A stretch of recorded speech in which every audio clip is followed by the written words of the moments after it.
சுவாமி, இந்த அருங்கள்.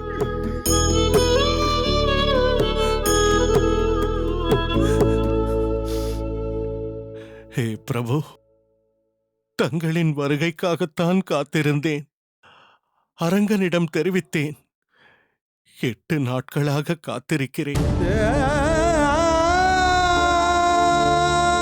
அதன் பின்பு அடியேனுக்கு மோட்சத்தை அளிக்கலாம் என்று அவன் திருவுள்ளம் கொண்டிருக்கிறானோ என்னவோ, அதை யார் அறிவார்?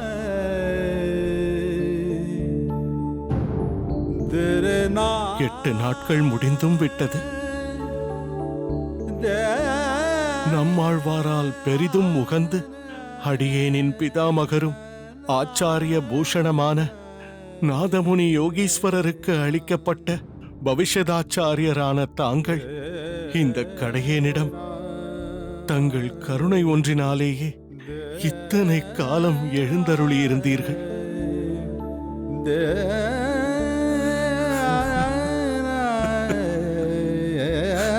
ஸ்தூலமாக தரிசிக்க காத்திருந்த காலம் முடிந்து விட்டதாகவே அடியேன் கருதுகிறேன் சுவாமி. அடியேனுக்கு விடை கொடுங்கள் சுவாமி, விடை கொடுங்கள்.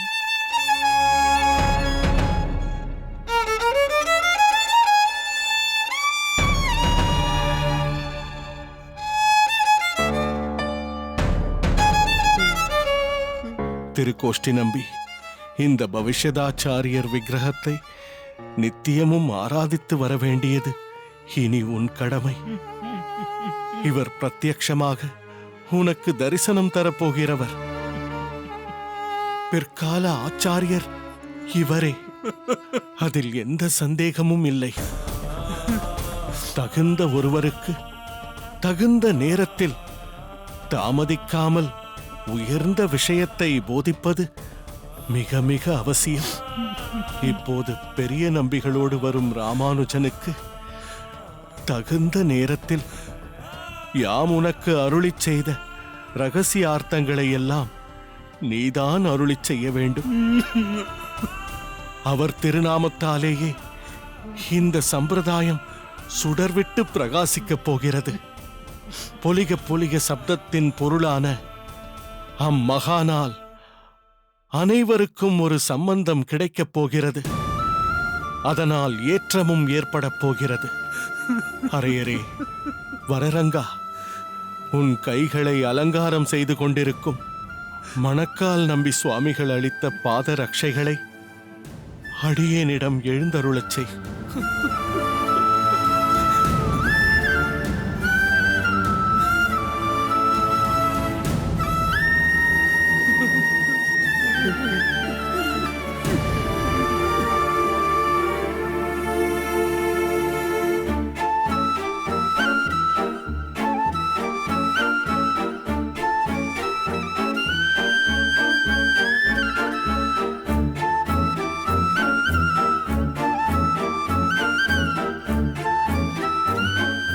அடியேனின் பிதாமகர் நாதமுனி யோகீஸ்வரரின் அனுகிரகமும் அவர் வழி வந்த உய்யக்கொண்டார் சுவாமியின் அனுகிரகமும் அடியேனை ஆட்கொள்ளட்டும்.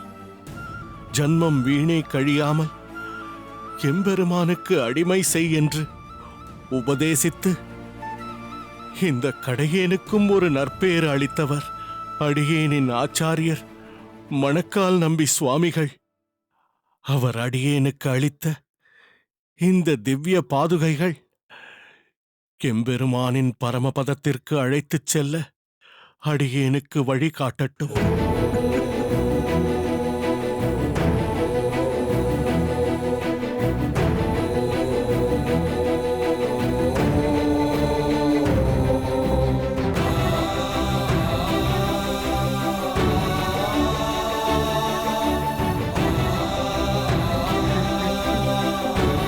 அனைவரும் ஒற்றுமையுடன் இருங்கள். ஒருவருக்கொருவர் பரோபகாரத்துடன் பழகுங்கள். எம்பெருமான் ஸ்ரீரங்கநாதனின் உற்சவங்களை குறைவில்லாமல் நடத்துங்கள். ஆழ்வாராதிகளின் திருநக்ஷத்திர வைபவங்களை விமர்சையாக கொண்டாடுங்கள்.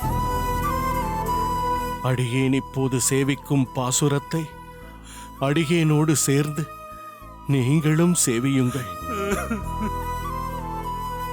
ஆச்சாரியர் மணக்கால் நம்பி சுவாமிகளின் திருவடிகளே தஞ்சம். சூழ் விசும்பனி முகில் தூரியம் முழக்கின ஆழ்கடல் அலை திரைகை எடுத்தாடின ஏழ் பொழிலும் வளமேந்திய என்னப்பன்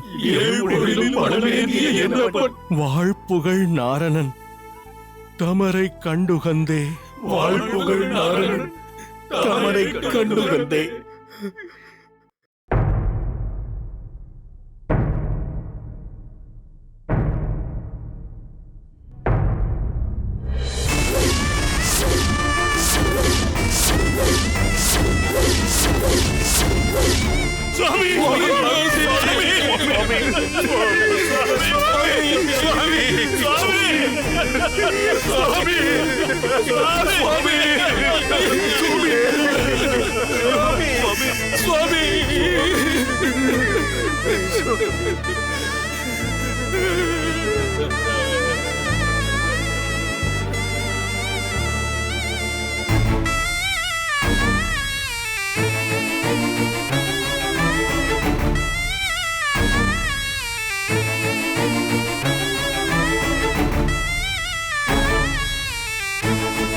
அண்ணா, நீங்களே இப்படி அழுது கொண்டிருந்தால் என்னன்னா செய்வது?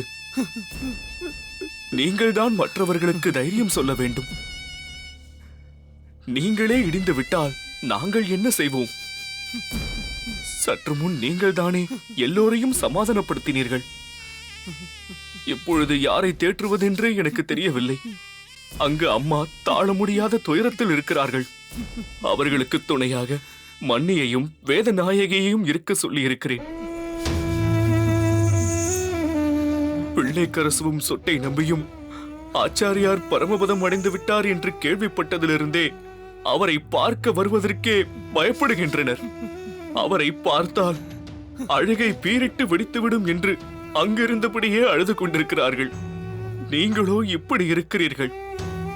ஆக வேண்டிய காரியங்கள் நிறைய இருக்கிறது அண்ணா. இல்லை தெய்வக்கரசு, என்னால் தாங்க முடியவில்லை. மற்றவர்களுக்கு சொல்வது சுலபம், ஆனால் நமக்கென்று வரும்பொழுதுதான் அதன் தாக்கம் புரிகிறது. நான் இப்பொழுது செயலற்று இருக்கிறேன். ஆச்சாரியார் நம்முடன் இல்லை என்பதையே என்னால் கிரகித்துக் கொள்ள முடியவில்லை. என்னால் எதுவும் செய்ய இயலாது.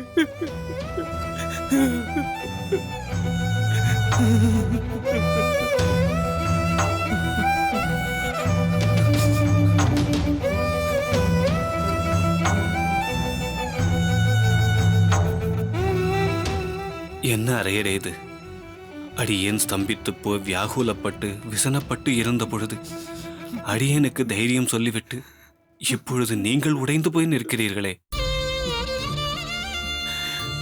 அடியேன் எவ்வளவோ கட்டுப்படுத்திக் கொள்ள முயல்கிறேன், முடியவில்லை நம்பிகளே.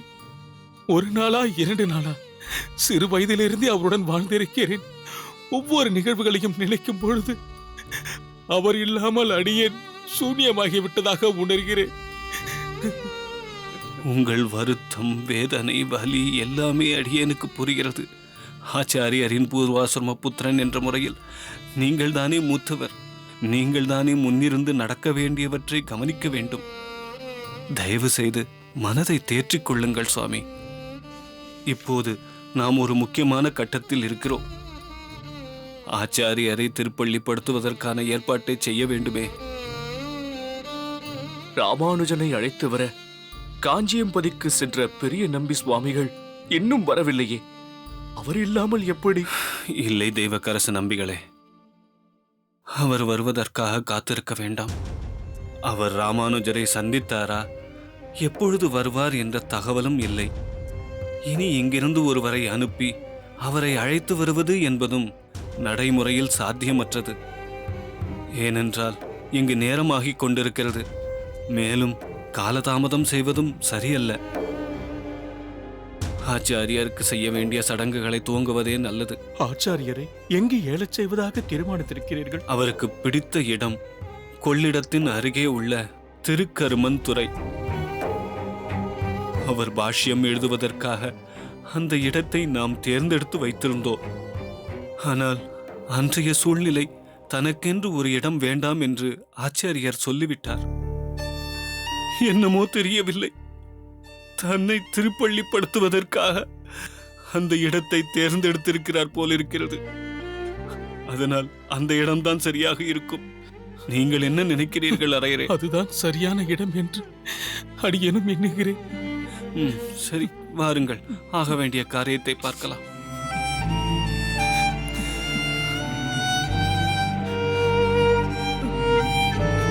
சுவாமி, அந்த மூட்டையை கொடுங்கள், அடியேன் சுமந்து கொண்டு வருகிறேன். இருக்கட்டும் ராமானுஜா. தங்களைப் போன்றவர்கள் மிகவும் பாக்கியசாலிகள். பெரும்பாலும் ஆச்சாரியர் கூடவே இருந்து சேவை செய்து கொண்டிருக்கிறீர்களே. வாஸ்தவம்தான் ராமானுஜா.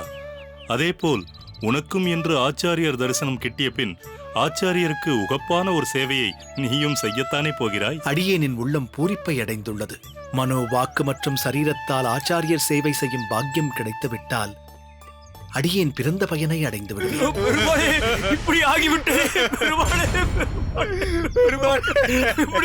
என்ன இது?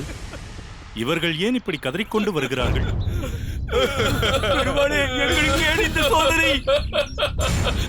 குலசேகரா, சுவாமி, பெரிய நம்பி சுவாமி. குலசேகரா, குலசேகரா, என்ன இது? என்னவாயிற்று? ஏன் இப்படி ஓலமிட்டு அழுகிறாய்? குடும்பத்தில் யாருக்காவது ஏதாவது அசௌகரியமா? அல்லது நடக்கக்கூடாதது நடந்து விட்டதா? சுவாமி, அடியேன் என்னவென்று சொல்லுவேன்? குடும்பத்தில் யாருக்காவது ஒன்று என்றால் அது அடியேனோடு போய்விடுமே.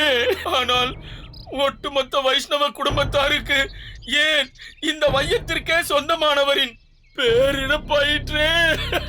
எப்படி தாங்குவேன் சுவாமி? என்ன குலசேகரா, யாருக்கு என்னவாயிற்று? நம் ஆச்சாரியர் ஸ்ரீரங்கத்து பூஷணம் யமுனாச்சாரிய சுவாமி திருநாடு அலங்கரித்து விட்டார் சுவாமி.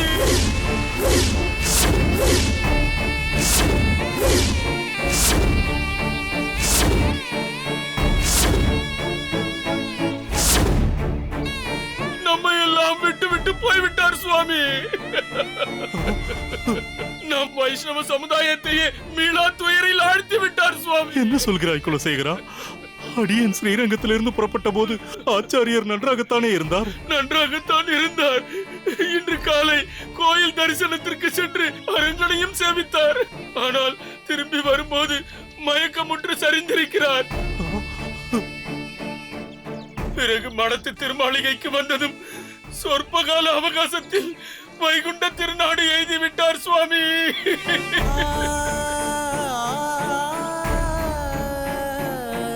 ஆச்சாரியரின் திருமேனியை திருக்கரம்பன் துறை அருகே திருப்பள்ளிப்படுத்த ஏற்பாடு ஆகியிருக்கிறது சுவாமி. சுவாமி,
சுவாமி எங்களை கட்டிறந்து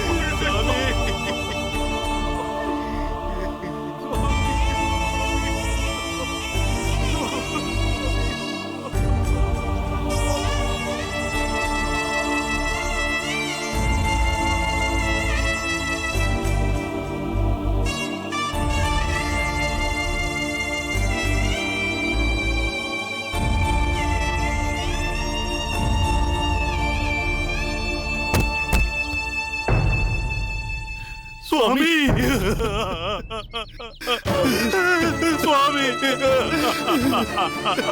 சுவாமி சுவாமி சுவாமி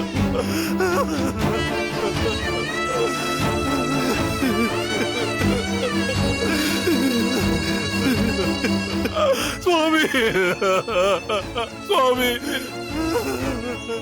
சுவாமி ஐயோ, இதை நான் எதிர்பார்க்கவில்லை சுவாமி. அடியேன் ஸ்ரீரங்கத்திற்கு வரும் வரை ஆச்சாரியர் காத்திருந்திருக்க கூடாதா? அரங்கா சுவாமி, கண் திறந்து பாருங்கள் சுவாமி. தாங்கள் ஆவலுடன் எதிர்பார்த்துக் கொண்டிருந்தீர்கள் ராமானுஜன். அந்த ராமானுஜரை அடியேன் கையோடு அழைத்து வந்திருக்கிறேன்.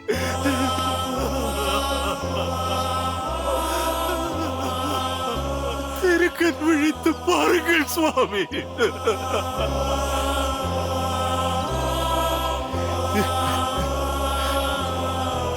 பெருமாளே, எப்படிப்பட்ட அபாக்கியவான் அடியேன். ஆச்சாரியரை சந்தித்து அவர் திருவாய் அருள்வதை கேட்க முடியாத பாவியாகிவிட்டேனே. சுவாமி, அடியேன் மீது கருணை காட்டி இருக்க கூடாதா? தங்களின் திருவாயால் ராமானுஜா என்ற அடியேனை அழைத்து தங்கள் திருக்கரங்களால் வருடி இருந்தால் இந்த ஜன்மம் சாபல்யம் அடைந்திருக்குமே. இவ்வளவு அவசரம் ஏனோ சுவாமி? ராமானுஜா, யாருமே எதிர்பார்க்கவில்லையே. ஆச்சாரியர் உன்னோடு சம்பாஷித்த மகிழும் காட்சியை காண நாங்கள் அனைவரும் ஆவலோடு காத்திருந்தோமே. இப்படி ஆகும் என்று கனவிலும் நினைக்கவில்லையே ராமானுஜா. சுவாமி, அடியேனுக்கு பஞ்ச சம்ஸ்காரங்களை செய்து வைக்க பிரியப்பட்டீர்களாமே.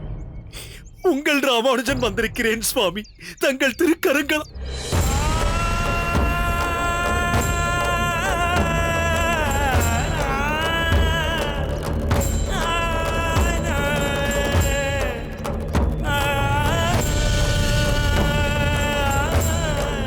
ஸ்ரீராம மித்சர் என்னும் மணக்கால் நம்பி சுவாமிகளுக்கு அபராதம் செய்தவர்களாவீர்கள். இப்போது நான் போகப் போவது கல்யாணிக்காகத்தான். புரியவில்லையா அம்மா? சுந்தரியை பார்த்து மன்னிப்பு கேட்டு அவளை கல்யாணிக்கு நாட்டியம் கற்றுக் கொடுக்க அழைத்து வரப்போகிறேன்.